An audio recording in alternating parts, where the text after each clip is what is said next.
What is happening out there, rotoscouts basketball fans?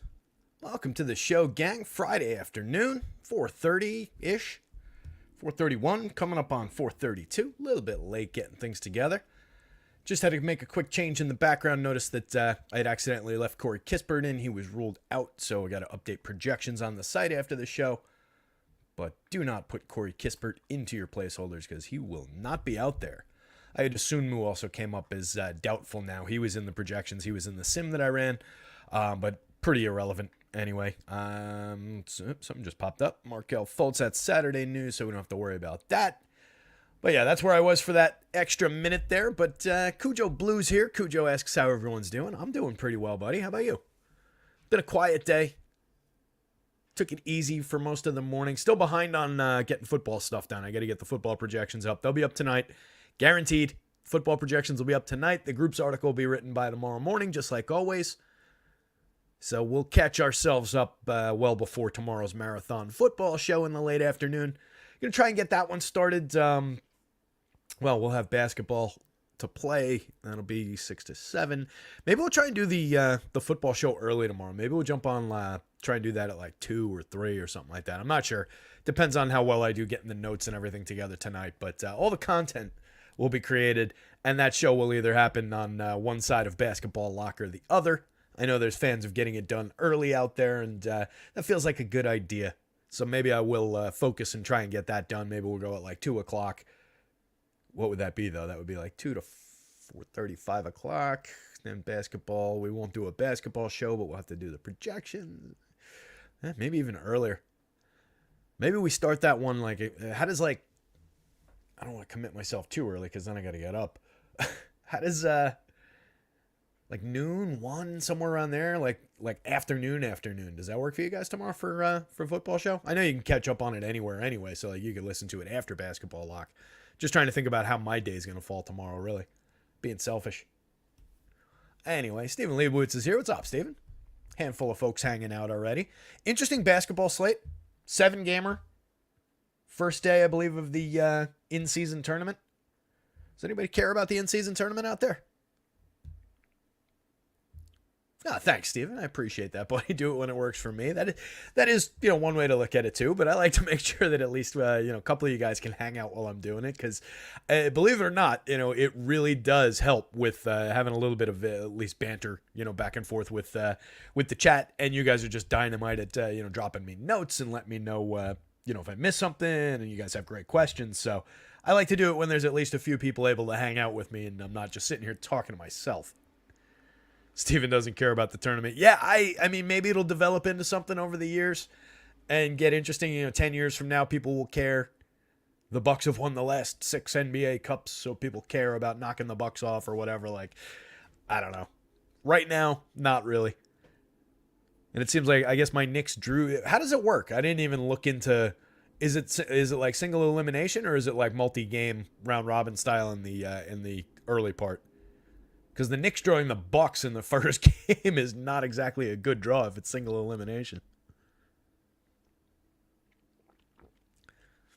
Todd Strong out at the Breeders' Cup. Nice. I had a really fun time when the Breeders' Cup was here at Monmouth Park in Jersey years ago, like 10 years ago or so.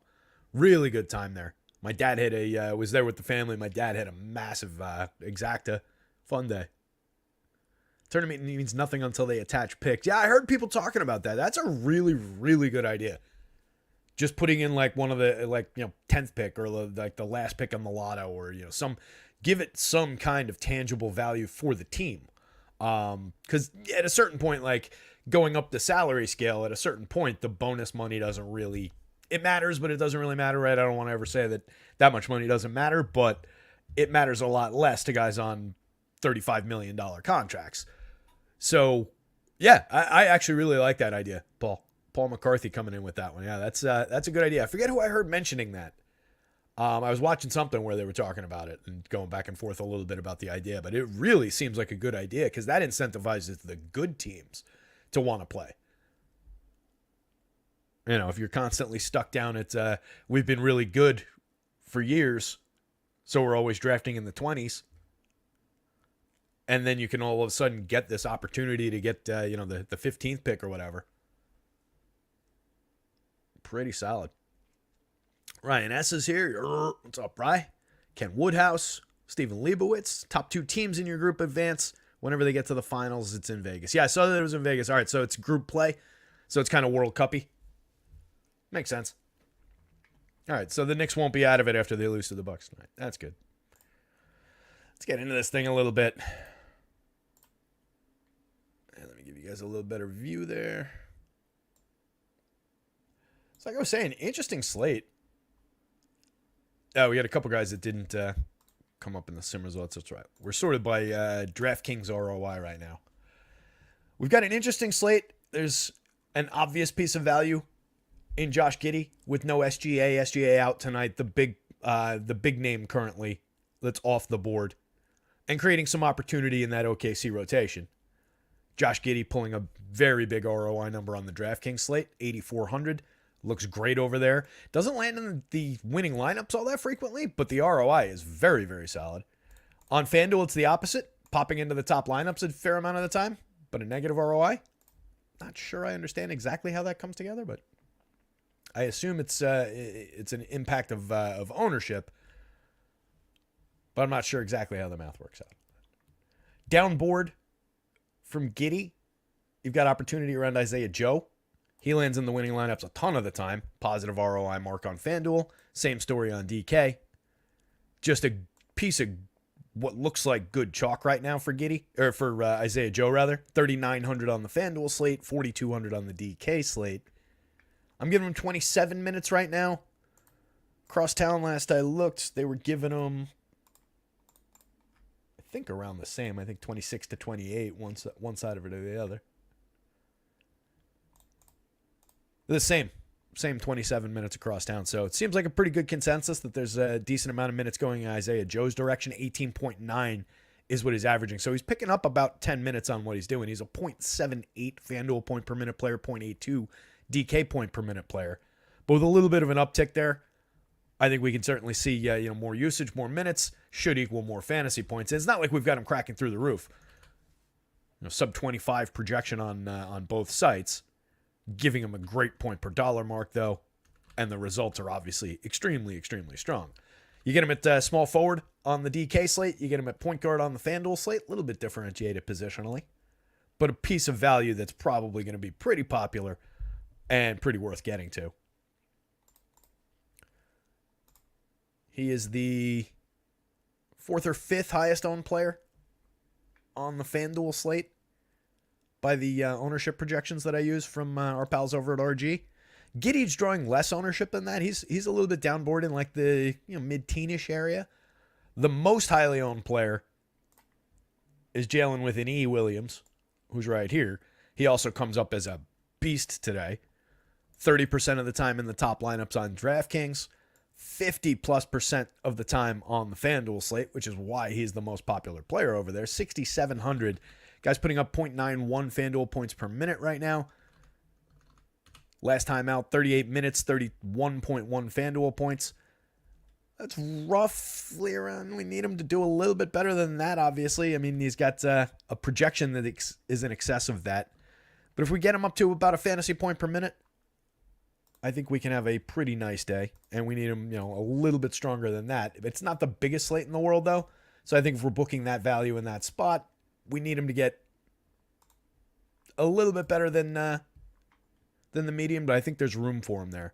In games without SGA since the start of last year, Giddey jumps to 1.19 DraftKings points per minute, 1.16 FanDuel.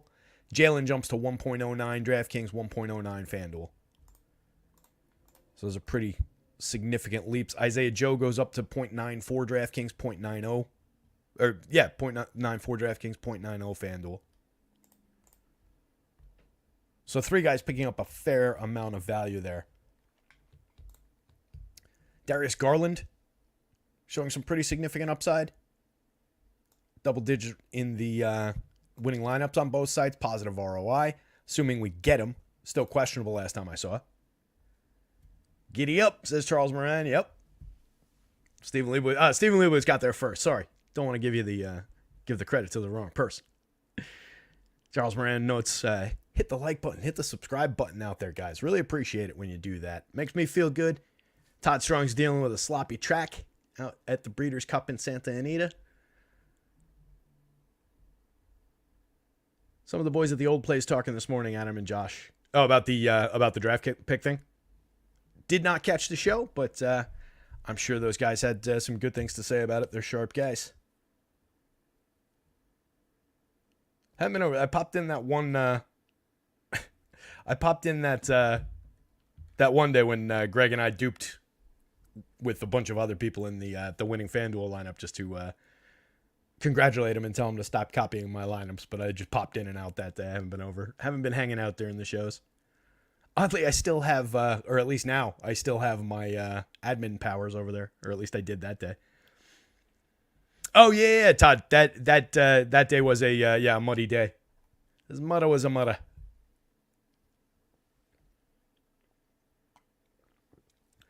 So is that like an annual thing for you, Todd? Do you go to the Breeders' Cup every year, like wherever it is, take a trip, kind of a thing, or is it just coincidence that, or do you just follow horse racing that you remembered that one was muddy without being there?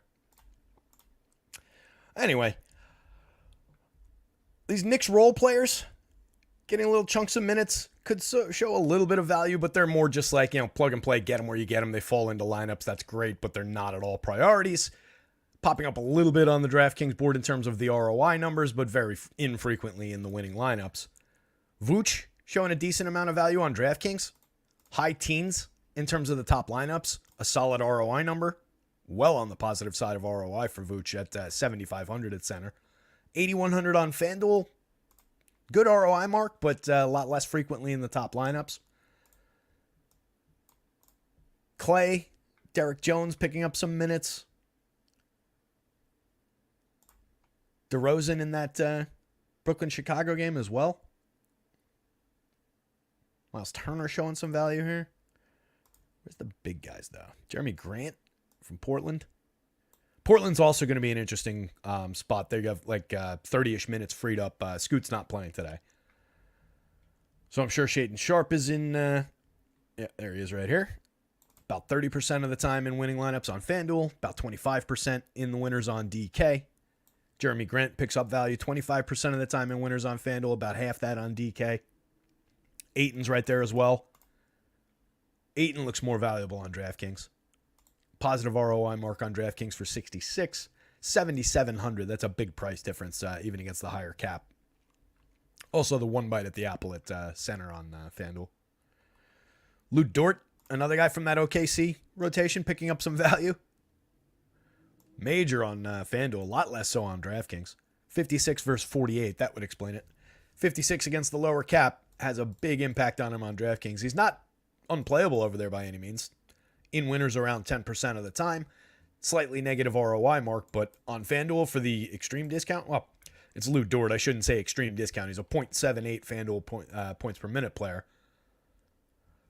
In 579 minutes since the start of last year, with SGA out, though, he goes up to 0.95 DraftKings point per minute, 0.92 FanDuel points per minute. With SGA in over that same period, he is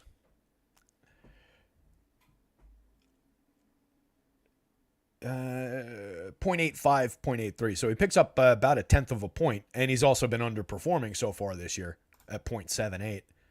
So there's potentially a leap of 0.2 FanDuel 0.2 fantasy points per minute available for Lou Dort today, which gives him pretty significant value over where he's normally priced. Multi-position eligible as well.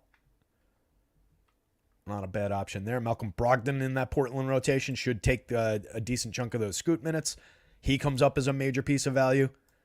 40+% of the time in winners on FanDuel. On DK, 50+% in the top one. Just under 50% in winners. Slightly negative ROI, but a great buy. 6,500 point guard and shooting guard eligible. Should have plenty to do today. Has Hallie been confirmed in yet? Last I saw, he was still questionable. The major questionables, Garland, Halliburton, Jared Allen. Garland and Allen both went through shoot-around this morning, so I expect them to play. Jared Allen, this will be his first game of the season. RJ Barrett from the Knicks questionable, and there's a lot of buzz in Knicks media, New York media, that they're kind of concerned about the knee. So that's one to watch. I would maybe expect RJ to take a seat again. That's an easy downstream though, just in terms of where the minutes go. They maintain basically a 9-man rotation. Deuce McBride will pick up a couple minutes, and then it'll just get condensed where like DiVincenzo will play a little bit more, and the guys that are already in the rotation just pick up a little bit more time, a little bit more to do. So we can distribute those minutes easily enough if that happens. That's the one out of the questionable guys. Like I kind of expect Halliburton to play. I know I said that the other day, and he didn't, but it feels like he's going to go today. Garland and Allen, I do expect to play. RJ, I'm really questioning. And then you've got probables on, at least as of the last update from Underdog, probables on Jokic, Butler, Levine, Jamal Murray, and Shaedon Sharp. Would not expect any of those guys to sit. That would be a surprise and kind of annoying as a change of pace. Speaking of annoying as a change of pace, what about that Markelle Fultz scratch yesterday? That sucked. I had something like 55 lineups that I had to change. That sucked. There were direct pivots, so it wasn't too bad. Like, you could pay 200 less and just swap out shares to Cole Anthony. You could pay a little bit more and swap out shares to Jalen Suggs in the same lineup and so on and so forth. But yeah, that was shitty. That took me from really liking all my lineups and having them exactly where I wanted to being like, oh, this is not going to go right. And it just wasn't a great night. I didn't like that change at all. I was all about that Fultz play.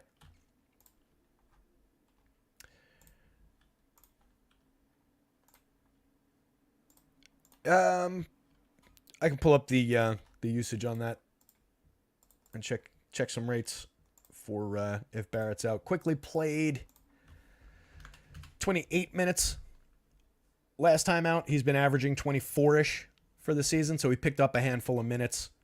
Josh Hart went up to 29. He's been averaging about 25, 26. Grimes played about what he normally does. DiVincenzo took a big jump. He went from 21-ish minute average to playing 30 the last time out.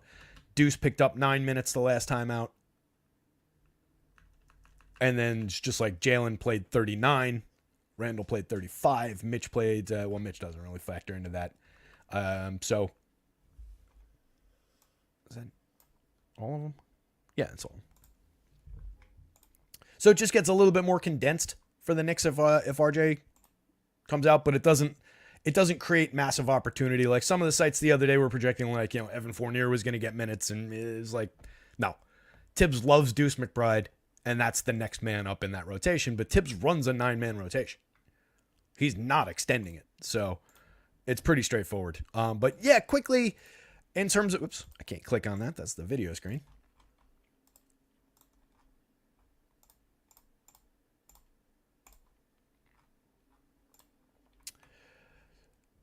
With 24 minutes, Quickly's really not hitting the board all that hard.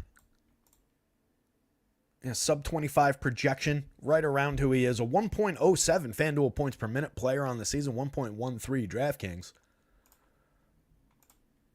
Let's see, I can do... Let me do this year real quick.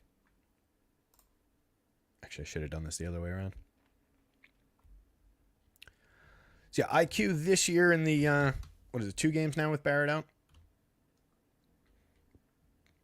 Right around the same, 1.14 DK, 1.10 FanDuel. We want to extend that back to the beginning of last year.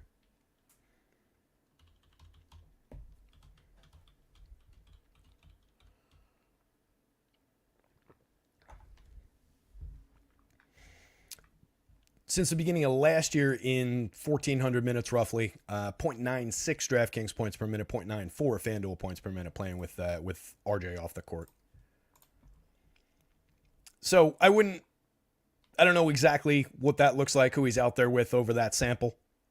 I would expect him to maintain around this kind of points per minute. So if you get him out to 28-ish minutes, does he give you 30 fantasy points? Probably, possibly. I don't want to say probably. Possibly.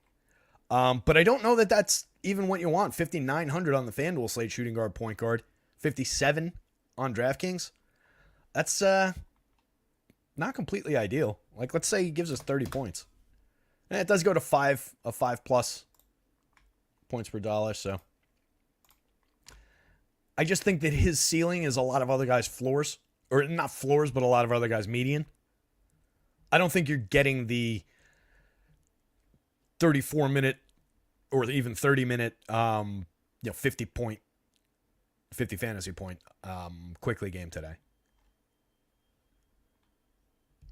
Doesn't seem like.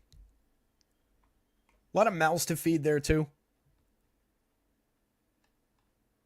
Julius Randle playing some of the worst basketball, shooting-wise anyway, that anybody's ever seen in the NBA. That was there was a lot of tweets going around about that. Randle, for anybody who's taking 15 attempts per game as a minimum over their first 5 games, he's got the worst across-the-board shooting percentages in every category. Field goals, threes, free throws, every single category in NBA history over the first 5 games of the season. That's how bad he's been. There were a couple tweets going around about his effort yesterday. There was one big play where not big play in terms of the game outcome, but just one noteworthy play where he was trying to run a pick and roll and he just kind of stood there, didn't do anything. I think it was quickly that had the ball and just got locked up and had to just chuck a bad 3 because Randle didn't roll off the pick and roll. He just kind of stood there. That was one that was going around, but there's a lot that are going around as well, trying to defend him on a lot of other plays where he is actually putting in effort. So I think people are being a little bit unfair to Julius. He's just in a shooting slump right now. Hopefully it comes around. But yeah, it hasn't looked pretty. So just maybe on the idea that he'll be a little gun shy or anything like that. Maybe IQ, guys like those guys pick up a few additional attempts, a little bit of additional usage than maybe they otherwise would in this situation. But I don't know that we can quantify that, and I don't know how much that really drives toward IQ. That 57 at point guard was between Quickly or Tyus Jones. Oops.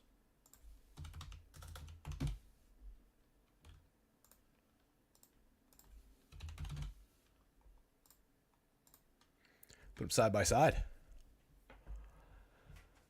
IQ looking a little bit better, slightly. Landing in the winning lineups a little bit more. And this is with RJ in, by the way. On DraftKings, it's the opposite. On DraftKings, Tyus is definitely looking like the better option. But from here, even from here probably, it would at least even out, I think. Since you said 57, I assume you're playing on DraftKings. Right now, it's looking like Tyus is the better option. It probably goes more toward even. Maybe even a little bit more in IQ's favor. Because this would go up. So if this is higher, his ownership would probably climb. So I don't know what happens with the ROI number. But this would probably climb a decent amount. It might be in direct impact to these.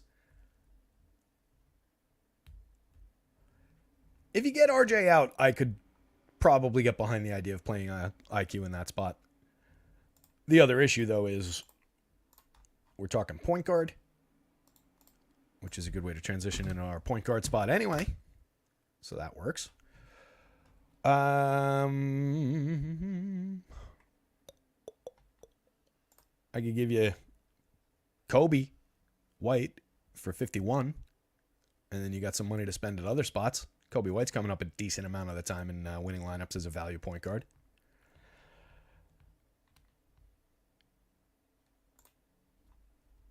Let's see.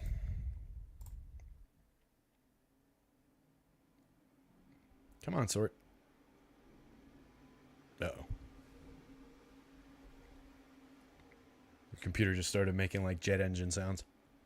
It didn't like that sort, whatever I was trying to do. Yeah, Kobe White's popping up there a fair amount of the time. Just because he's 5,100 against a lot of these other guys in that range. Tyus is here. This is sorted by appearances in the winning lineup in the sim. Daniel Pope, what's going on, buddy? Happy Friday.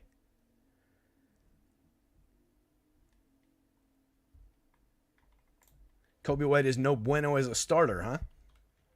I don't have a feel for his when starting versus when not just yet. But it's not like he's carrying a major projection. It's just because he's 5,100, 4,600. He's got the same projection basically as IQ and Tyus Jones. It's just that price savings, that $600. It's a great illustration of what price saving can do, right? It's almost the exact same projection. 600 cheaper. Basically triples the amount of times he's a significant piece of value there. You get a little bit more ROI out of Tyus Jones, I imagine, around ownership. Yeah, I think there's certainly some options to explore there. Tyus doesn't look bad right now. Keep an eye on RJ as far as Quickly goes. Don't get too excited about Quickly though. If RJ doesn't go, it wouldn't create a must play situation by any means. Let's look at this point guard spot.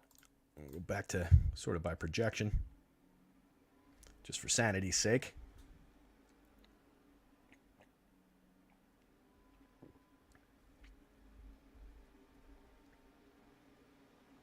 Ryan S. says, I'm newbie to DFS NBA. To be honest, I just play player props typically. Are there any good strategies for building a lineup? Example, QB and wide receiver stack.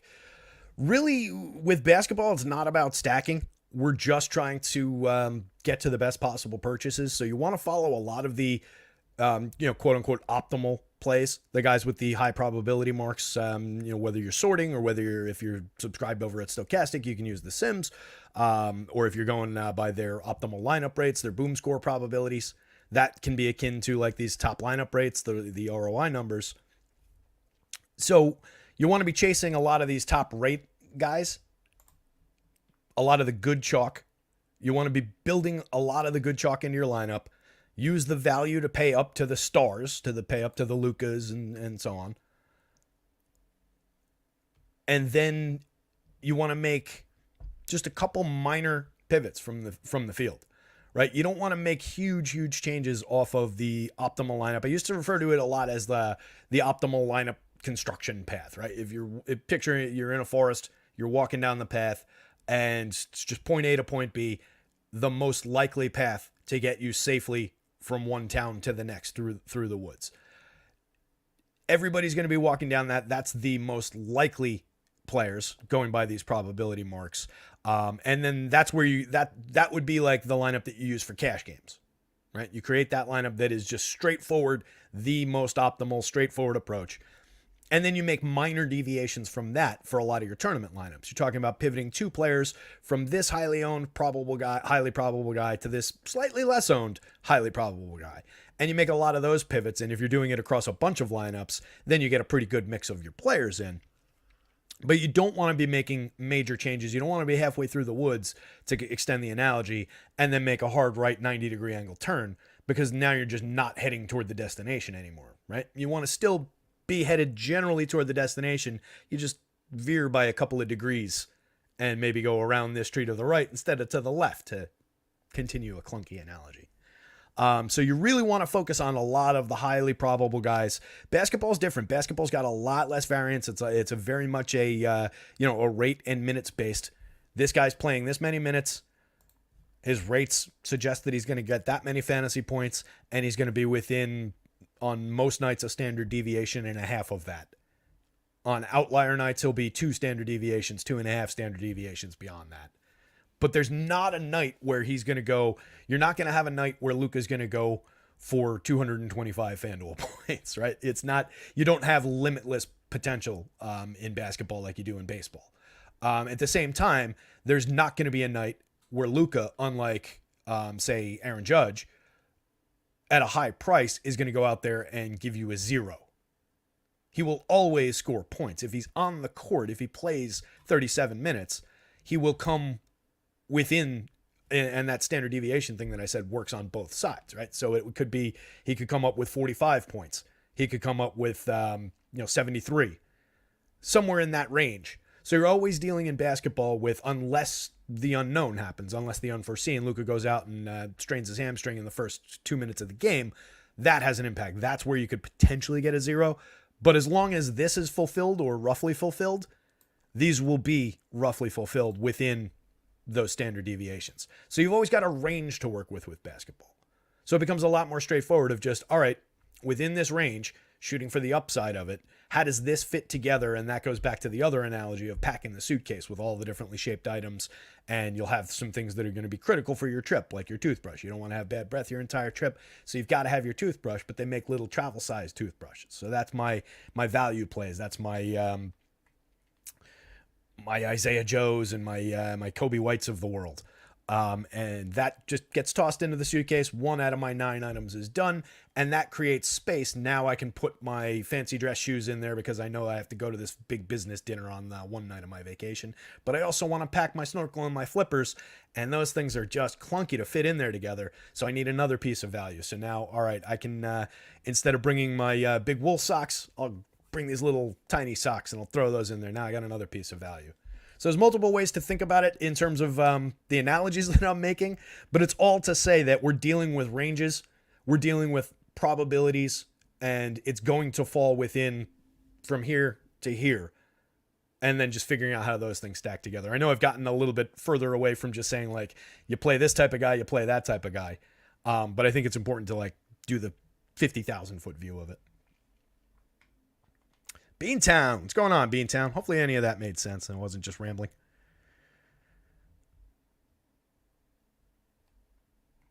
Jake Swales. What's going on, Jake? Kobe's projection under 5x, is it? I don't know. I didn't do the math. Yeah, it looks under 5x.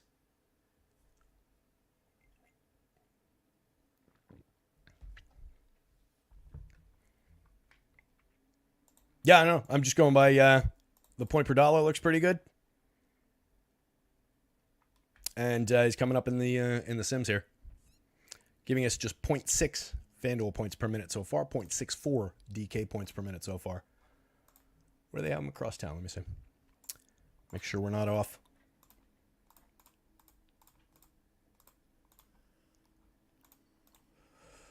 They're giving him more minutes.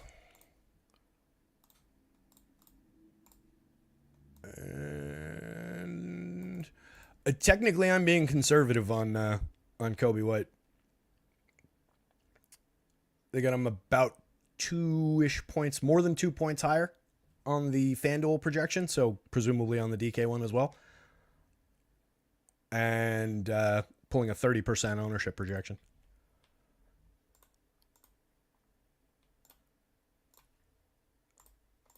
Pull up his last year's worth of numbers here.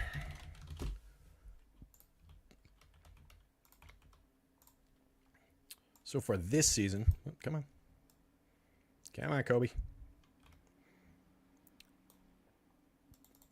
Not that they spell it the same way, but he is not doing honor to the name Kobe.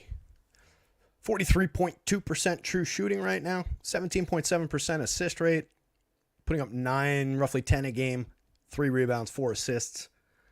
His three-point shooting is killing him. 23% from 3 on 5.2 attempts per game. That's not ideal. Presumably the shot starts falling a little bit more. He's just very cheap in 30 minutes. Since the start of last season, he's a 0.81 DraftKings points per minute player, 0.78 FanDuel points per minute.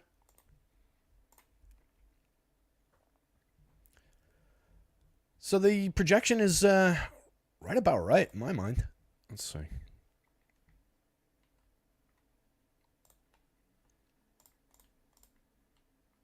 What did I say? 178.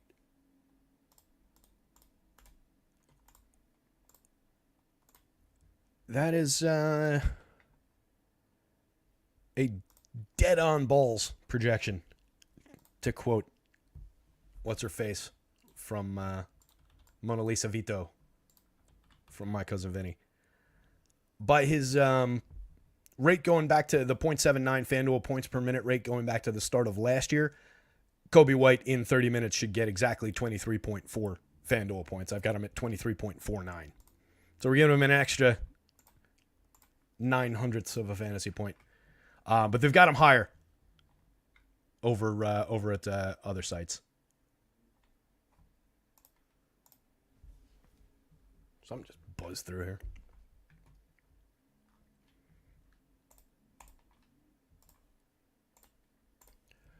Let's keep on rolling. So top of the board stars. Obviously, your pay up options. Luka, Steph, Donovan Mitchell. Mitchell looks like he's coming up the most frequently in winning lineups between those three guys. That said, paying 10-3 for Donovan Mitchell versus 97 for Steph. Interesting price breakdown. Luka at a price premium, but also the most highly projected guard on the slate by a pretty wide margin. 1.66 FanDuel points per minute, 1.74 DK points per minute so far this season. Halliburton, questionable to play. Didn't go last time. 31.7 minutes on the season, putting up 1.49 FanDuel points per minute, 1.53 DraftKings points per minute. Projected for a full game, 33 minutes. I mean, he could trend up to 36 if he's actually fully healthy and everything. But I'm giving him 33. Not really projecting out as a very relevant piece of the slate right now. A high-end player who could go out and bend any given slate among all these other guards, but a lot of other guys creeping for more value. Giddey, we talked about at the top of the show.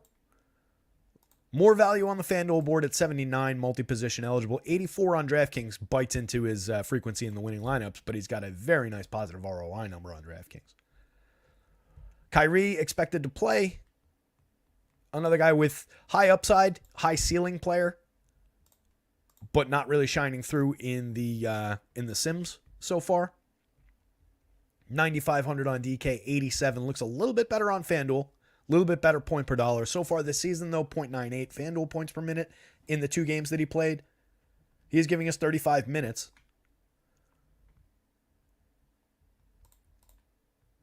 Don't love the Kyrie option for the money. I think there's better spots to roll around here.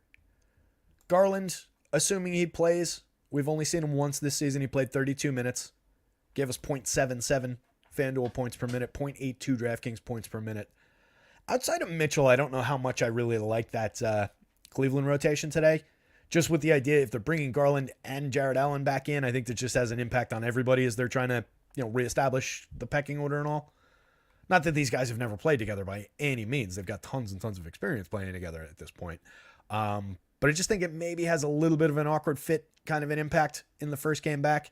At the same time, Darius Garland for 7,300 for 4.98 points per dollar comes up a fair amount of the time in Sims on both sites. So I guess Garland is in play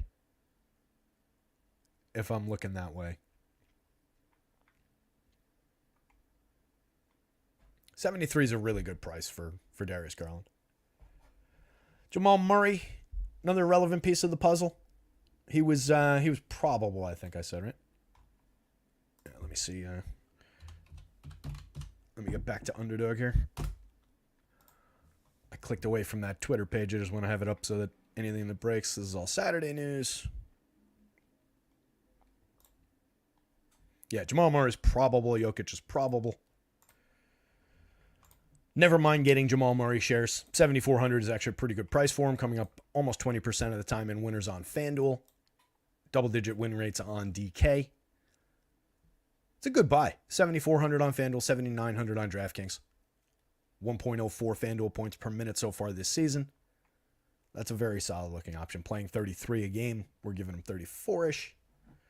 Jalen Brunson, probably my favorite option from the Knicks, but I don't know. 76 for him on FanDuel. Looks a lot better on the FanDuel board. 14-15% of the time in winners. A lot more playable over there. Low single-digit win rates on DK at 8,300 against the lower cap. So not really a good option on the DraftKings slate. Maybe we get to him on FanDuel. Brogdon we touched on in that Portland rotation with no Scoot. Should pick up additional run beyond the 27 minutes he's playing a night. I've got him at 32, so picking up about 5 minutes. Pretty solid looking projection. Last time out, 31 FanDuel points in 25 minutes. We've got a little bit of ceiling on Malcolm Brogdon. He's putting up 1.12 FanDuel points per minute so far, 1.18 DK points per minute. 50-ish% in winners on DraftKings, 45-ish% in winners and top ones on, or call it 40% in winners, 45 in top ones. Ben Simmons, Jordan Poole showing a little bit of value. Marcus Smart. Kobe, we've talked about enough. Kyle Lowry, a playable option, I guess, at 4,800. The points per dollar is nice. The win rates are okay. Not so much on DraftKings at 54, but it's just another player that, given the cheaper price against the higher cap, picks up a little bit of value on the FanDuel slate. Nobody down board here really relevant at all. Same thing on DraftKings. Couple more, 3,800 for Gary Payton, I guess, at 15 DraftKings points. Not really going to get there. 20 minutes. Once you get down to that level where you're dealing with, 20 or sub 20 minute projections, you really don't get much ceiling on those guys. TJ McConnell put up a 30, almost 36 because he played 28 minutes the other day. Back down to 14 minutes. We're probably not seeing anything out of TJ McConnell unless Halliburton doesn't play. What do we not touch on? Is there anybody that I missed on DraftKings that's not really showing value on FanDuel? Tyus Jones, we talked about a little bit. He's really not showing much value on FanDuel at all. 6,100. Sub 4 points per dollar. Sub 1 in the winners, negative ROI. But on DraftKings, like we were saying before when we were comparing those point guards, for 57, that's not bad. Decent amount of the time in the winners. Negative ROI mark, but a reasonably okay play. Chris Paul, don't really love the option. Still probably a little bit too expensive for what he's putting up. 1.04 FanDuel points per minute, 1.02 DK points per minute. I don't love him at these prices. 27 minutes projection. He's playing roughly 30 a game, so maybe I'm a little bit light on the minutes. Let me see. Golden State.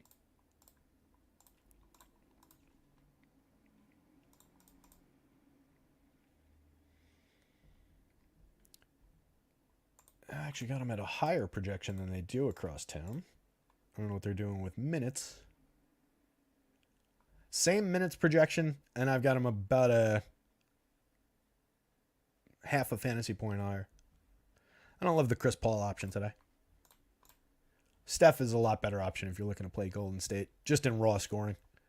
Not in terms of the probabilities necessarily, but at that level, you're just looking to pay for some ceiling, some raw scoring. Let's jump over to shooting guard.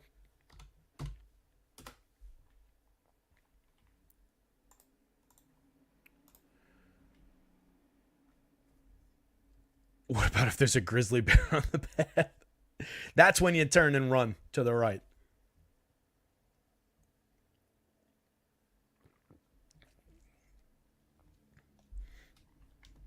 Beantown says, how are you handling anyone versus the Wizards? Always a great matchup. Always a scary prospect. Opposing team is running out the bench in the second half. Yeah, I mean, that just comes down to the minutes, really. You might shave off a couple of minutes at the top, but I don't like to go overboard about that, just in the never know kind of a sense. But we've seen some games where, what was the one in particular that comes to mind that I was talking about the other day? I think it was the Celtics, where nobody played the fourth quarter. I don't remember if that was against the Wiz, but games like that obviously have a major impact fantasy-wise. And you can look at them, you can kind of try and guess where they come. It's obviously, you can go to the Vegas lines and try and pick that up. For today, it's an 8.5 point line when I put it in originally.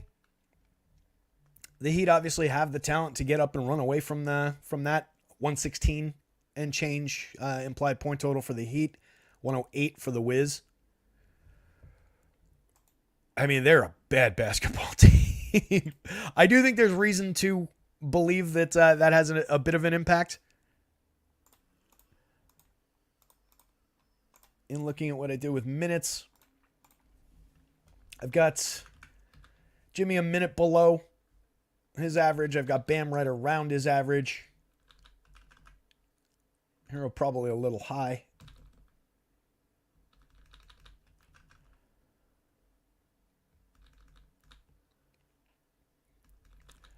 Yeah, I mean, it's not a spot where I want to go out and project the down bench guys in any kind of, I'm not going to just pull 16 minutes and throw them at anybody. But it is a little bit of a concern as far as what the ceilings on those players look like on the Miami side. Oops. No, wait.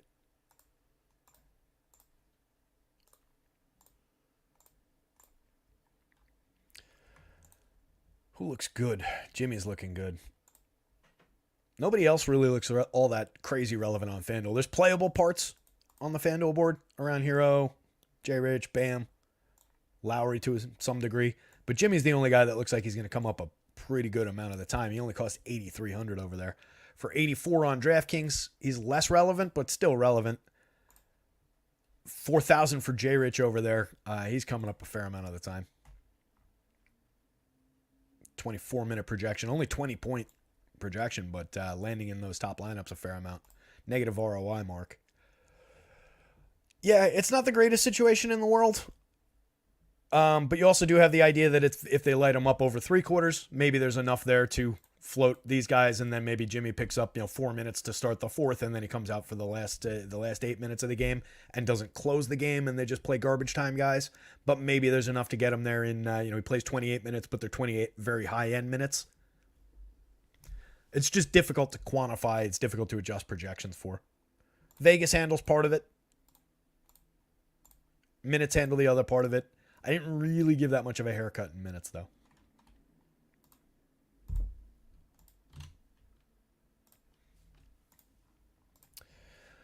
Ignore Corey Kispert at the top of the board. He's out. Ayo Dosunmu also is now doubtful. So those two guys who didn't come up in the sim anyway, that works out nicely. We don't have to worry about that. This is sorted as shooting guard, but Steph's still on the board. He's got shooting guard eligibility on DraftKings, point guard only over on FanDuel. We talked about some of the Knicks. Quentin Grimes, not a great projection by any means. What am I sorted by? Let me resort that so I'm not talking about Quentin Grimes, who is not showing any kind of relevance. There we go. Donovan Mitchell we touched on because he's point guard eligible. Des Bane, shooting guard and small forward on the FanDuel slate, coming up as a monster again. 8,800 shooting guard only. Very relevant on DraftKings, but less so than FanDuel, clearly. About 12% of the time in winners, negative ROI. But 40+% of the time in top ones, 36% of the time in winners on FanDuel. The multi-position is very helpful. He's a guy who's putting up 1.14 points per minute so far. Last time out, 27 minutes, 25 fantasy points. Wasn't great, but overall has been a productive player for us and has a pretty significant ceiling. Giddey we touched on. Kyrie we touched on. Damn, all these guys have point guard eligibility. Tyler Hero, he's shooting guard only on the FanDuel slate. Again, somewhat relevant and playable over there. More on DraftKings where he's got multi-position. A pretty solid points per dollar mark at 8,100. Tyler Hero's not a bad option there. Shaden Sharp should pick up value on both sites. Shooting guard and small forward on both. 7,100 on FanDuel, 73 on DraftKings. So far, he's a 0.93, 0.95 per minute player. But the opportunity to get a little bit of an uptick. We've got a massive minutes total on him. Last time out, he played 42, put up a 51.9 in FanDuel scoring. We get that kind of a game. That's going to have some value at 7,100. Brogdon, we've talked about. Jordan Poole. He's coming up as somewhat relevant. 6,700. 16.5 last time out in 20.5 minutes. 48.2% true shooting. Making 24% of his 7 threes a game, 7+ threes a game. Not a shot he doesn't like. I think at 67, given how probable he's coming up, given what the points per dollar looks like, he's pretty playable on FanDuel. At 7,700 on DraftKings, I think you can almost entirely skip him. 4.47 points per dollar, 1.4 in the top ones, 2% in winners. I'm not taking him out of my pool. If he popped, didn't mean to do that, but I'm not taking him out of the list of players. And if he popped up in a few lineups, fine. You can play him. He's got an okay projection. He's got a reasonable ceiling if 5 of those 7 3-pointers happen to fall. He's just been awful so far this season. Clay, nice piece of value on FanDuel. Clay Thompson for 5,700 with a full expectation of minutes. That's a pretty decent option. 20+% of the time in the top lineups on FanDuel. At 6,900 on DraftKings, again, another guy who's just way less relevant over there. Still a good points per dollar projection, but low to mid single digits in terms of the winning lineups. He does have a very solid ROI number, though, for the price and expectations, I would imagine, of fairly low ownership. Max Strus probably drops in his minutes. He's been playing absurd minutes to start the season. Still looks okay. Playable anyway on FanDuel. Less so on DK. 6,200 over there versus 5,400. Another big price discrepancy. But I wouldn't expect much of a ceiling out of Max Strus today, assuming that Garland is back. I think he takes a little bit of an overall haircut. Garland and Allen both coming back. Quickly, we talked about KCP, just like is KCP. Plays plenty of minutes, doesn't cost much. Solid points per dollar. He'll hit the board every now and again, but not really a hyper-relevant player at 0.68 FanDuel points per minute. A little difficult to trust. Wow, all the action at this position on FanDuel is at the top. Shooting guard, small forward spot looks like a somewhat spendy spot on FanDuel. Although these guys aren't crazy expensive. This is like a mid-range. A lot of mid-range guys. But that's where all the probability marks are. Everybody down here, single digits. No real value at this position on FanDuel. Different story on DraftKings. You at least get Richardson popping up to a pretty decent number because he only costs 4,000. Not that he's been good. 0.52 FanDuel points per minute, 0.52 DraftKings points per minute in his 2 games, 26.7 minutes a night. Last time played 30 minutes, gave us basically exactly 0.52 fantasy points per minute. Over time, though, I don't know it off the top of my head, but I'm pretty confident that J. Rich has been a little bit better than that points per dollar over the last year. Come on.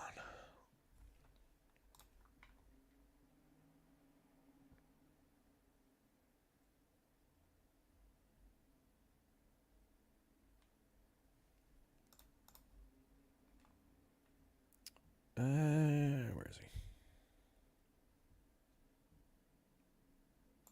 What did I just do? Oh, he's on the other page. There he is. No, actually, you know what? He's right around that. Oh, because he didn't play. Duh. If we got to go back another year to get J. Rich in there.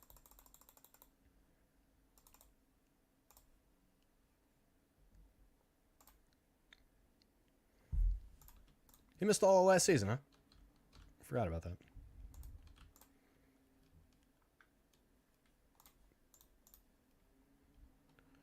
All right, going back over time.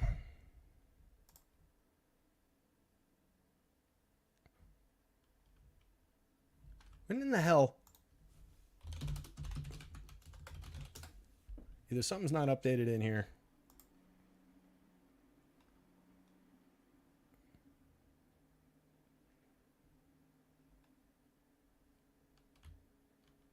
Oh, he's not coming up. That's right. I forgot I got to change teams for him to come up. In 23 minutes a night last year, 23 games, 23 minutes a night, he was putting up 7.5 points, an assist and a half, a couple of rebounds. Double-digit point average 3 years in a row before that, 21. Oh, this is splits. He was on 2 teams last year. So this is, all right, across 2 teams, across San Antonio and New Orleans. That's where he was. I hate how they do these splits. So 10 points a night in 23 and a half minutes, real life points. A steal plus, just shy of 3 assists, just shy of 3 rebounds. Not great production, but certainly more than better than the 0.52. That took too long. A little bit of value here. Luke Kennard just as a guy to drop in. I don't like that at all. 18 minutes, 3,600. I don't know how good that value is. Limited value at the guard position on both sites, really.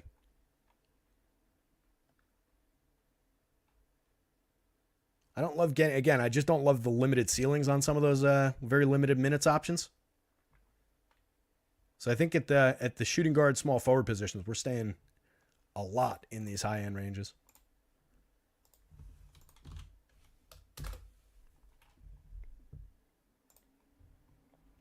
And this will probably look pretty similar because it's a lot of the same guys. Let's see. DeRozan, small forward only on the FanDuel slate. 8,000 is a decent price for him. Looks more relevant on DK for 73. That's a very good price for DeMar DeRozan. Small forward and power forward eligible too. Nice multi-position value. Solid positive ROI.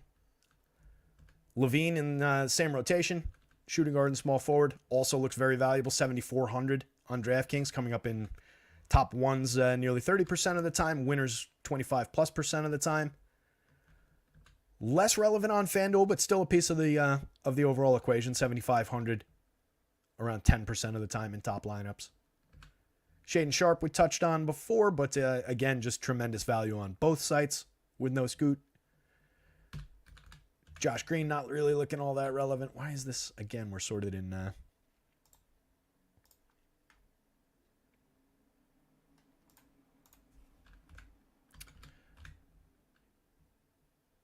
Mikal Bridges putting up 1.03 FanDuel points per night, 1.05 DraftKings points. Plenty of opportunity for him. Plays a ton of minutes, 34.8 a night. I've got him right there at 35. Projects out okay. Mid-teens on FanDuel. 8,000 on the DraftKings slate, though. Again, another guy higher priced against the lower cap does not do you any favors. About a third as relevant on DraftKings as he is on FanDuel. Clay we talked about. RJ, if you get him, doesn't look great. And also, this doesn't really account for any limitations that might come from the knee. I do not like the RJ play at all. MPJ, a little bit of value here. 5,900. That's not a bad price for MPJ. Points per dollar looks pretty good.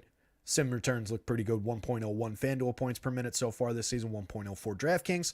Looks solid over there as well. 15% of the time in the top lineups. Don't mind the MPJ option. A lot of the Denver guys are popping up a little bit today.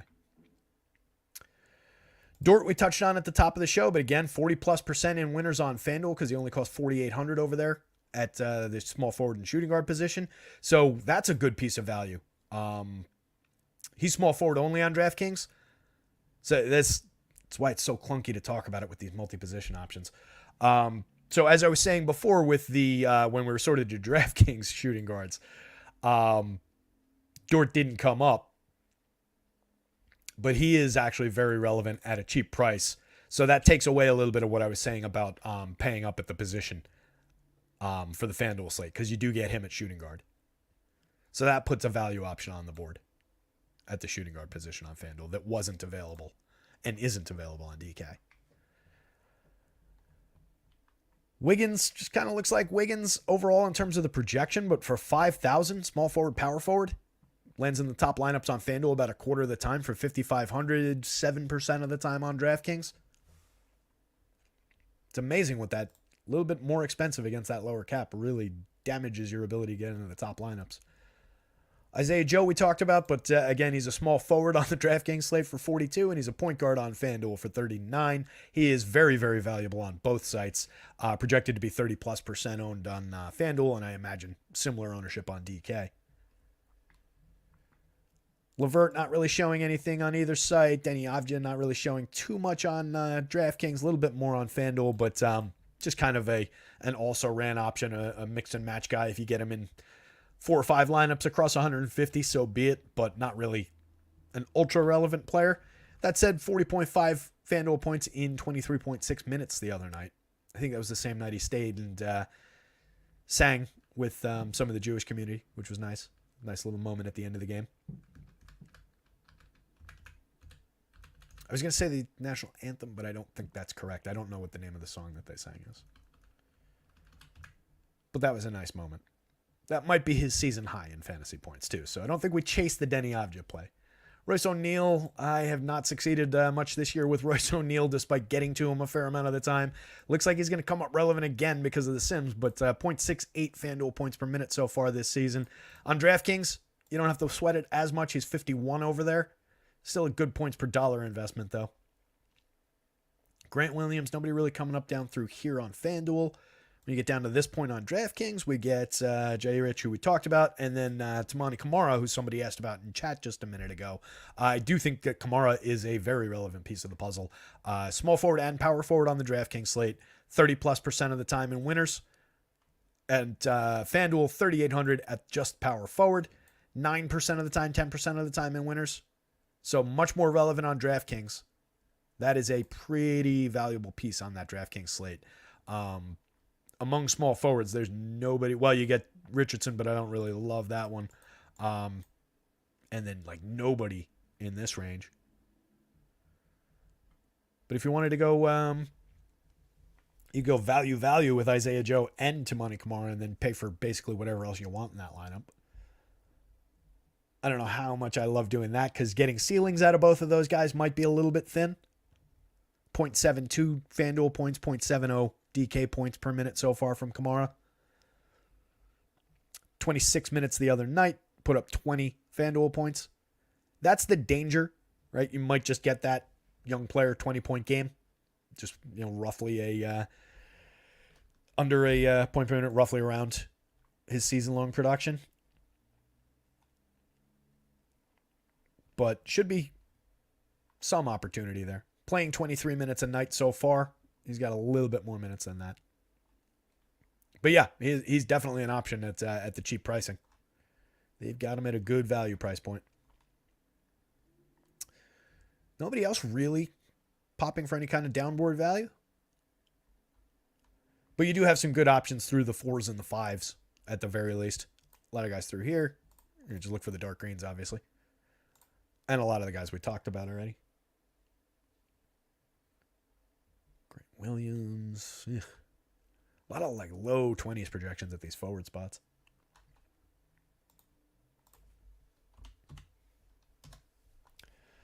Power forward. So let's see why was Kamara not all that as valuable on FanDuel. Because we're getting a lot of good point per dollar marks on FanDuel. And a pretty good amount of very high returns in top lineups from other power forwards on FanDuel. So just the fact that he's power forward only on FanDuel just kind of damages Kamara's value. I think if he was power forward, small forward, you'd see him pop into maybe not the exact same 30+% of lineups, but probably he'd get into at least the mid-teens, maybe upwards of 20% if he had that other forward eligibility. It's just the positioning. He boxes you out from too many of these guys. Giannis showing a good amount of value. Obviously a monster projection. 10-4. That feels really, really affordable for Giannis. 1.34 FanDuel points per minute. 1.34 on DraftKings as well. Coming up about the same amount on DraftKings. He's 10-8 over there. Despite the higher price, he's still coming up a pretty decent amount of the time. Power forward and center eligible on the DraftKings slate gives him additional extended value. Jeremy Grant. He's pulling numbers just because of his minutes. It's never an option I love getting to. There's too many of this game out of Jeremy Grant, I feel like. 38 minutes, 24 FanDuel points. That is a worthless game. That's all. You might as well put up a negative score if he's going to give you that. 0.78 FanDuel points per minute on the season, 0.79 DraftKings. But projects out well, based on the career. Oops.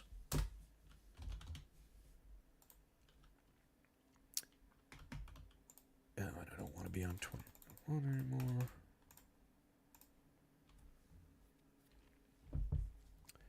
Just pulling up his last year.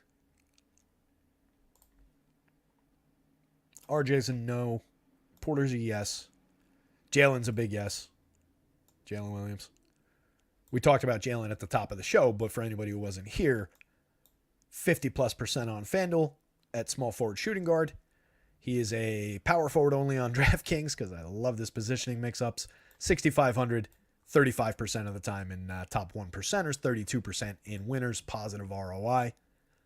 An excellent option on both sites today. Wiggins showing a little bit of value. Model's liking Golden State a little bit today. 5,000 for Wiggins is cheap. Only 15 FanDuel points in 25 minutes the last time out. Only 0.59 so far on the season. Has not been good. But again, another guy just, a little bit of track record there. Who was I looking for? Jeremy Grant was 0.92 DraftKings points per minute, 0.90 FanDuel points per minute since the start of last year.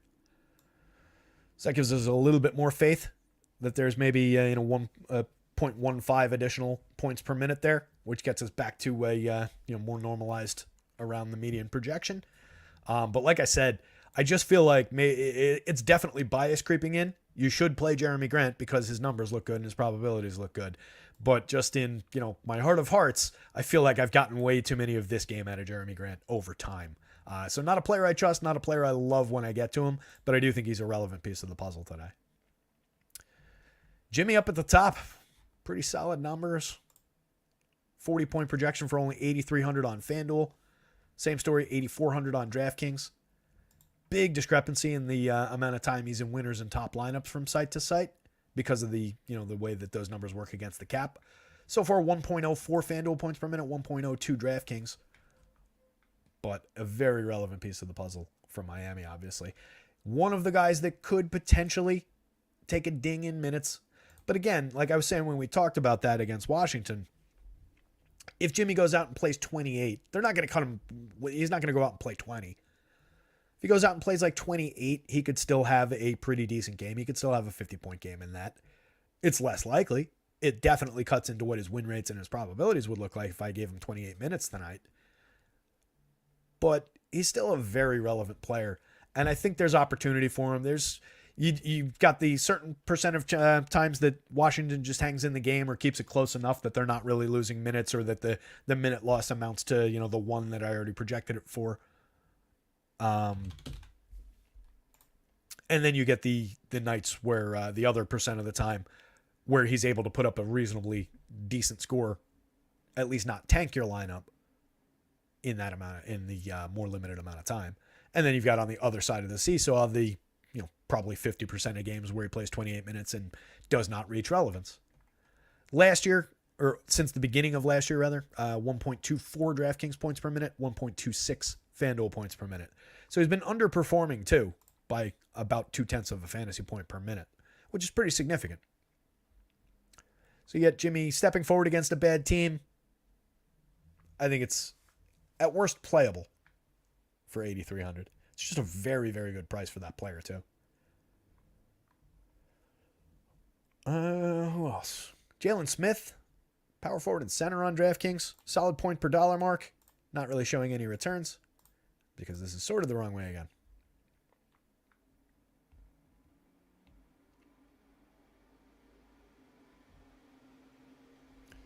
Oh, come on.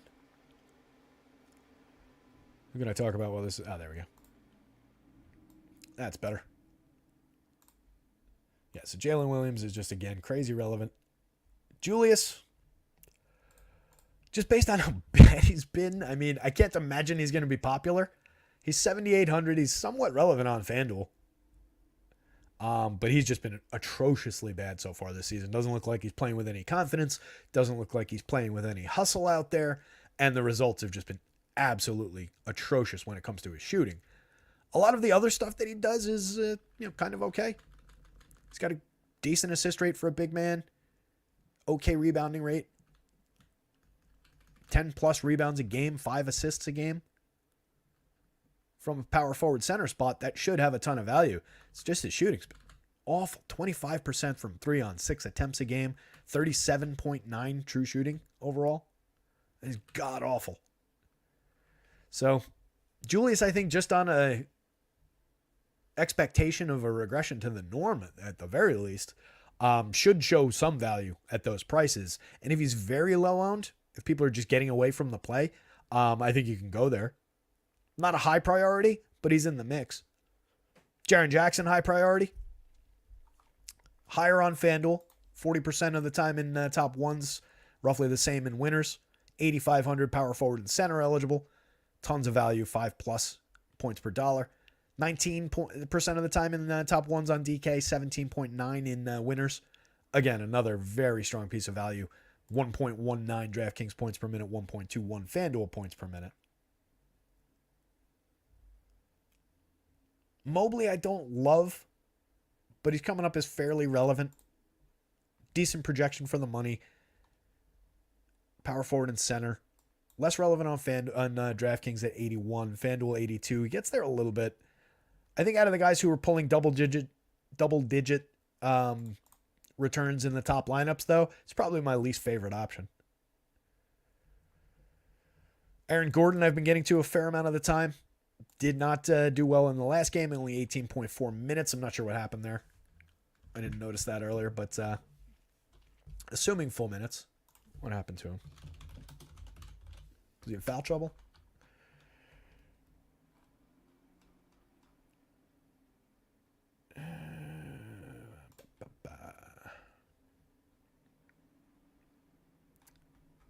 Well, that's not a relevant note. Maybe we got a popcorn machine.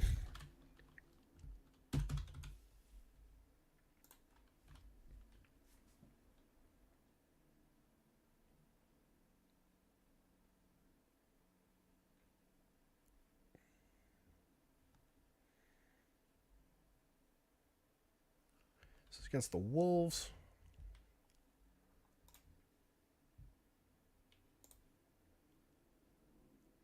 They lost this game badly. 110 to 89. Jesus, what happened?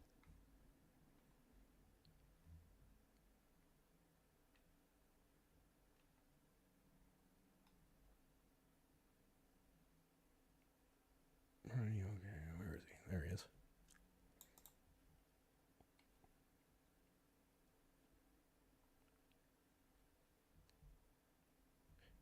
Yeah, they were just getting smoked.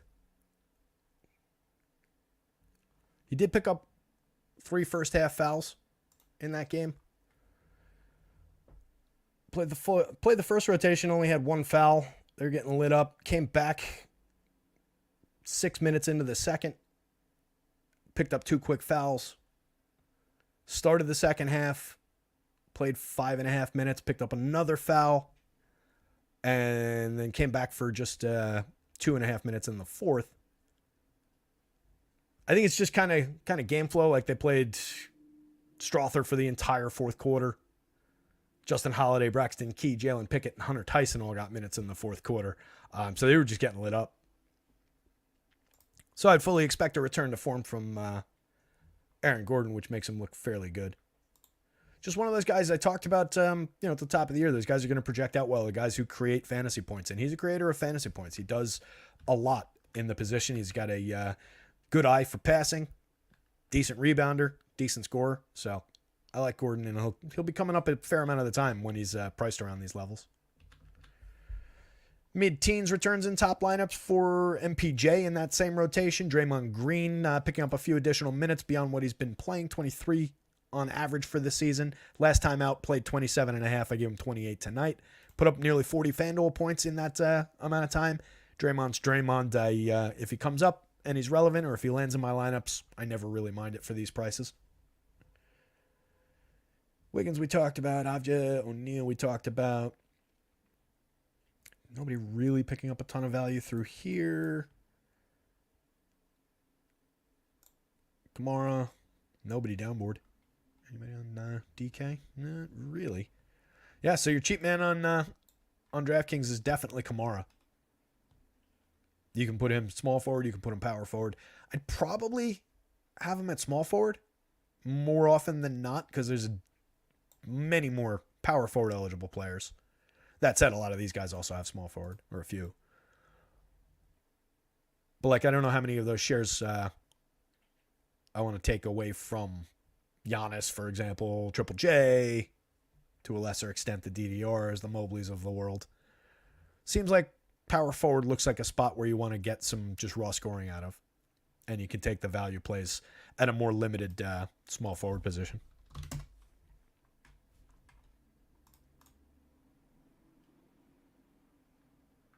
You do have Levine and Sharp, but they're both shooting guard eligible, which helps.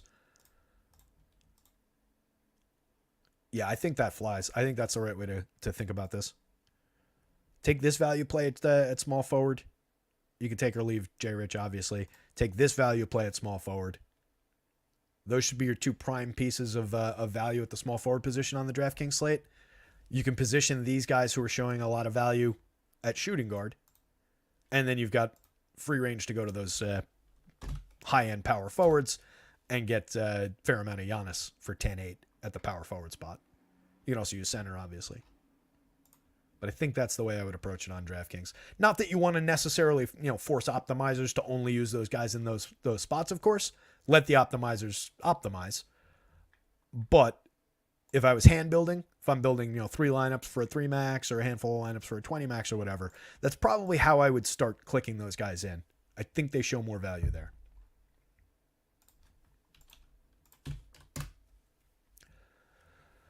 At the center, Derek Lively didn't come up in the sim that I ran on DraftKings for whatever reason. Didn't come up as relevant, despite having an okay projection.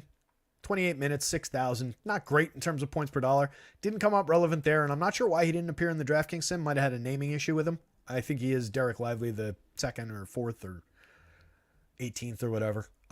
So got to check that out, but no results for him.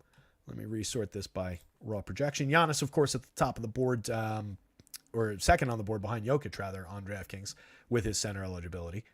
Showing better points per dollar than Jokic, showing better returns in the top lineups than Jokic, positive ROI. Jokic is Jokic, so you could obviously get the 100-point game out of him any given night. On FanDuel, it's slightly closer. Jokic picks up a little bit of value there, but Giannis actually gets a little bit extended from him, but they play different positions.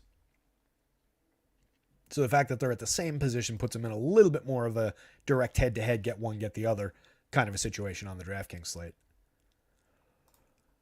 Jaren Jackson maintains value at the center spot if you want him there instead of at the power forward. Perfectly fine. Vooch, the first of, after Jokic, the first of the affordable center-only guys. A lot more relevant on DraftKings, $7,500. It's a very good price for Nikola Vucevic on DraftKings. 1.05 FanDuel points per minute, 1.06 DraftKings points per minute so far this season. Put up nearly a 50 in 35 minutes the other night. Has this kind of a range on any given slate. For $7,500 with 50-plus point upside, I like Vooch quite a bit. Less relevant, but playable on FanDuel. Randall popping for a little bit of relevance at it's power forward only. Power forward and center on DK. Low single digits for Bam at the center spot on both sites.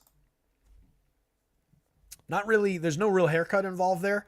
So Bam in that, as opposed to Jimmy, who was coming up as pretty relevant, Bam doesn't look like he's overly relevant in a normal situation.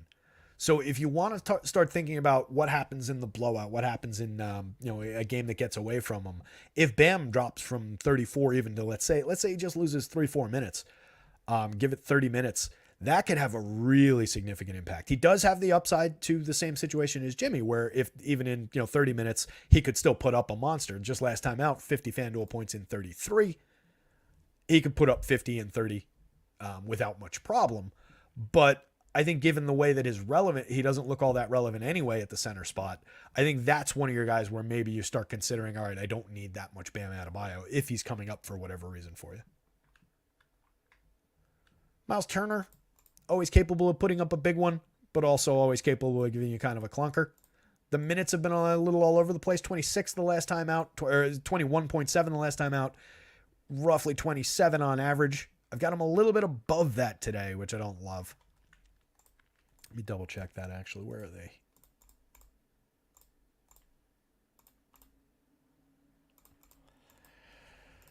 Turner. They got him at the same number. 29. Just 26.5 on the season though. What did he it's the easiest place to check that.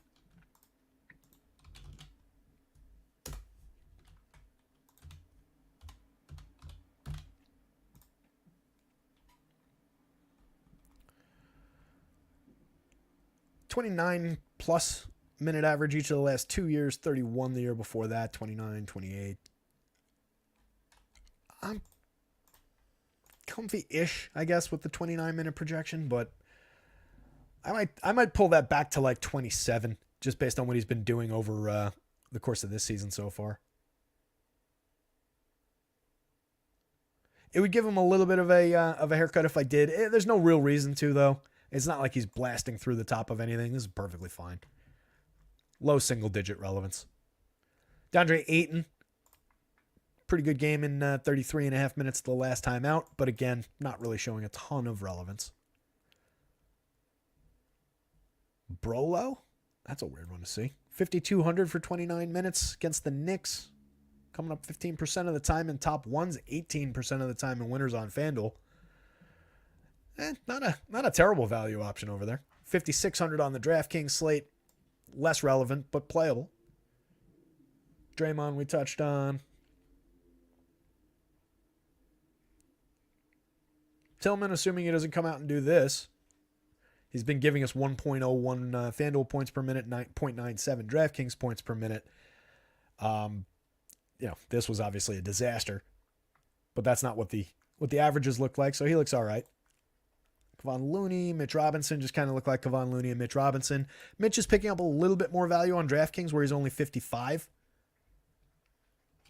He projects out better on FanDuel just based on the scoring systems, but the points per dollar on DraftKings is a little stronger, and the returns in the top lineups are a little stronger. Gafford, not really relevant on FanDuel, a little bit relevant for 51 on DraftKings. Same kind of situation. The points per dollar is just better, 5,100. Nobody really relevant downboard in the Sims.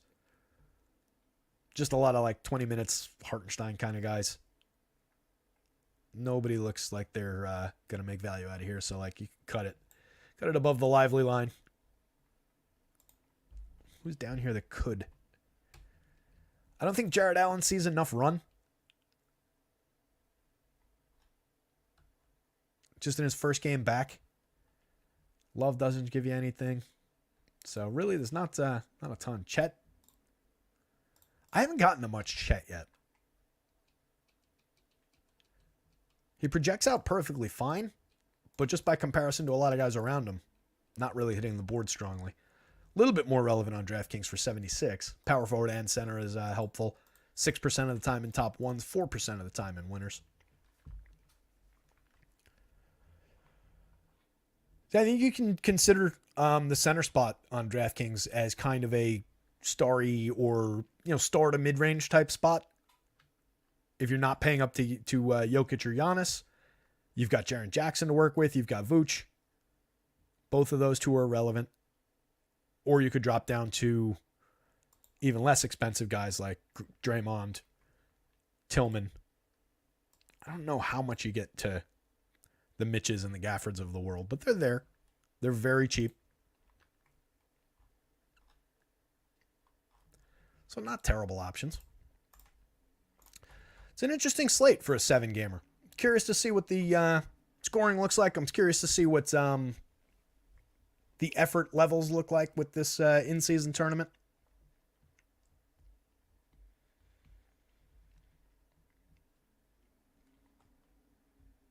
Greg B. and Cone's here. What's up, Greg? Someone needs to teach me NBA DFS. Were you here for my big lecture about like walking through the woods and stuff? If you missed that, just rewind until you hear me talking about a forest, and you'll be in the right spot. God damn, it's 5:55. We've been talking for an hour and 20 minutes already. These shows fly by. That's why some of these go so long. It's just because I don't realize how quickly they're flying by and how much I've been talking. I would have said we were at like the 45-minute mark. I was actually sitting here thinking like, wow, that flew by. I got to, that was a short show. I got to find something else to show these guys. Who knew? Let me do this real quick. Tiz, who grades out better, Richardson or Conchar on DK? Let me put them side by side real quick. Probably going to be J. Rich, just because he was coming up as relevant, even though I don't really like it.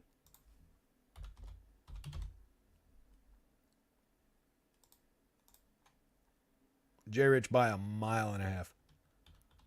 Conchar not really looking all that relevant, unless 22 minutes. Unless I missed something or unless he's picked up additional minutes somewhere.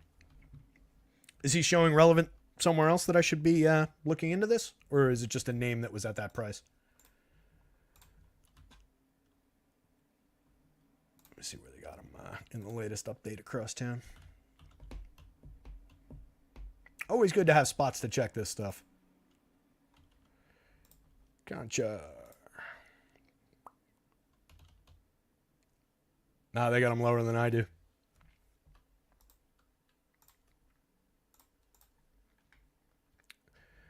I got him at 22 minutes, 16 DK points. I'm looking at FanDuel, but they've got him at 18 minutes over on RG. So unless something changes and he picks up minutes, I wouldn't go in that direction. I don't really trust the Josh Richardson play with what he's done so far this year in his 2 games, but the minutes are relatively there. He did play 30 minutes the last time out, 26.7 in each of the as an average over the first 2. And just very cheap and a little bit better on the projection, a little bit better on the point per dollar. I don't love either one of those options, though, despite how he's simming out with this projection. I'm not completely wild about that. If you shave like 2 points off that projection, he ends up coming up a lot less frequently in those sims. So that's the critical part when you get down to that level is like, all right, for the point, yes, at that exact number, he's coming up a lot more relevant. But if we go down just a little bit, 2 minutes less or a bucket less, it becomes a bigger ding than like, Giannis getting 1 bucket less than he might have. Every single point becomes a lot more critical for the downboard guys like that.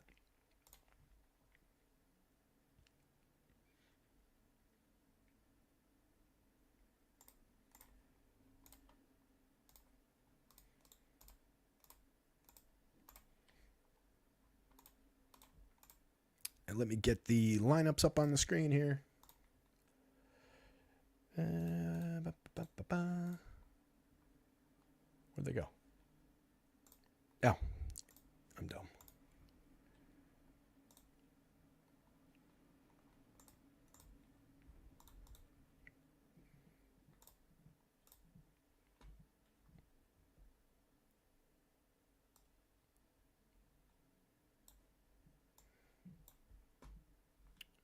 So, DraftKings.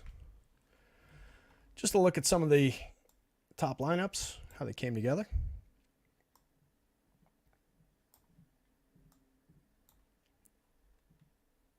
Look at Josh Richardson sitting right there in that top lineup. I don't love that RJ's coming up in this sim. Not the most likely guy in the world to play. Triple J, Isaiah Joe, who we talked about, Jalen Williams, who we talked about, Jamal Murray, some Garland in here. Joe popping over to the small forward projection spot in that one. Kamara.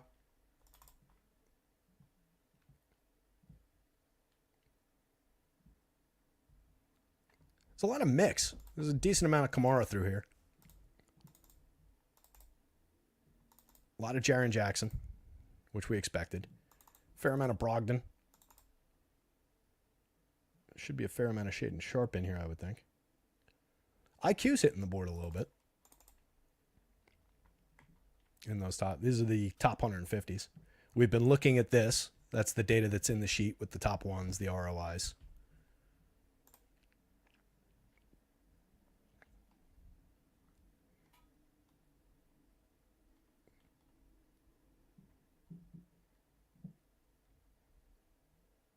I don't have a pool of lineups in. If you build a pool of lineups, you can sim it against the pool, and you get this data for your specific lineups.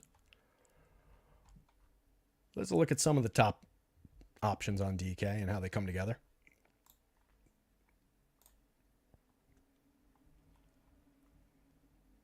FanDuel. Some Gordon and MPJ. I don't know that I love those two together. Giddey.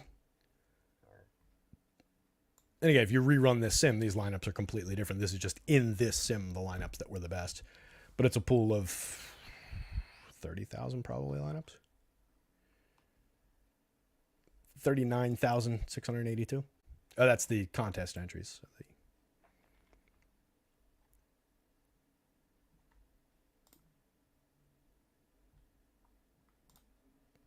Total number of lineups is...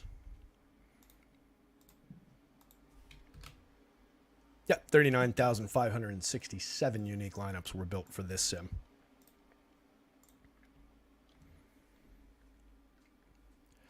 So some Brogdon,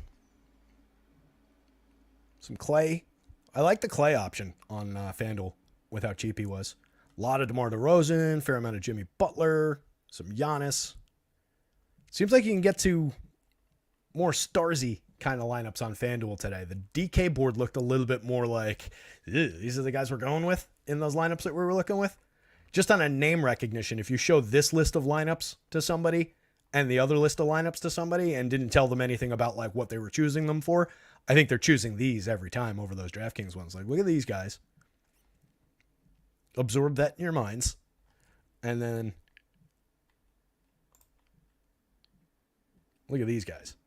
Some of those names are the same, but like the overall combinations of who you're getting to across these lineups is dramatically different from site to site. There's a lot more mids on the DraftKings slate and a lot more high-end names on the FanDuel slate. FanDuel's giving you a lot more value to work with today. We had a lot of those guys that were, wow, that guy's 500 more on DraftKings and he's coming up 1% of the time in top lineups versus 500 less on FanDuel against the higher cap, coming up 20% of the time. A lot more of those guys. That's why there's a lot more name brand in the FanDuel lineups today. Barrett ruled out just now. Thanks, Tiz.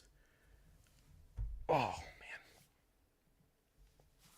Got like I slept weird and I've got like a knot like right there on the shoulder muscle. I don't know if you can hear me. I think I was talking into my arm. I've got like a knot in the shoulder muscle from the way that I slept. And it's just been killing me all day. Greg, if you want to, by the way, in Discord or whatever, I'm always happy to talk shop in Discord and share some thoughts and, talk through what the hell I'm talking about with those clunky analogies that I make. But just to, put a quick button on it, you always just want to be focusing on a lot of the highly probable guys. You want to follow a lot of the chalk. Chalk is chalk for a reason in NBA. And NBA is dramatically different from any other sport because we're working within ranges.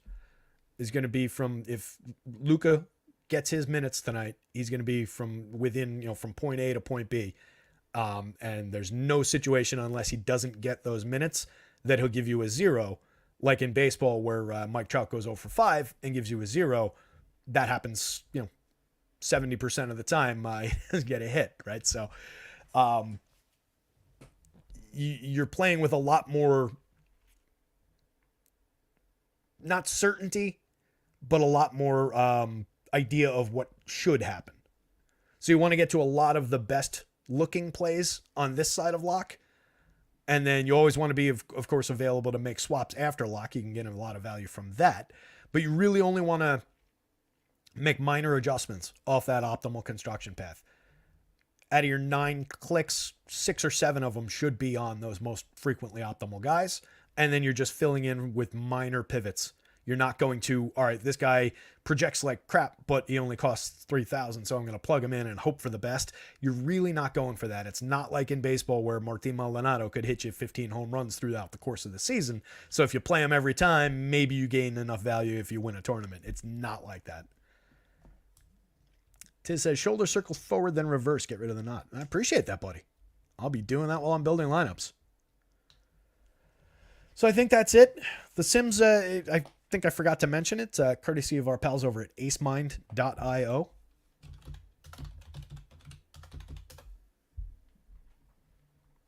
That's the website. Definitely check them out if you're looking for good source of Sims.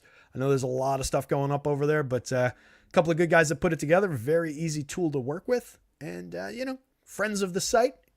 At worst, no financial arrangements involved here or anything like that. But I really like the tool. It's what I've been using with my projections. And I like supporting those guys.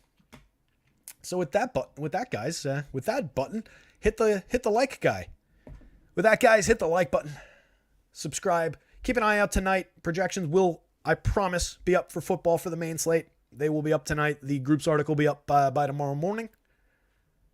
We will keep your eye out for tomorrow during the day. Kind of variable on what time the marathon football show will start. Going to try and get to it early in the day so that we can all build basketball lineups and go about our lives in the night.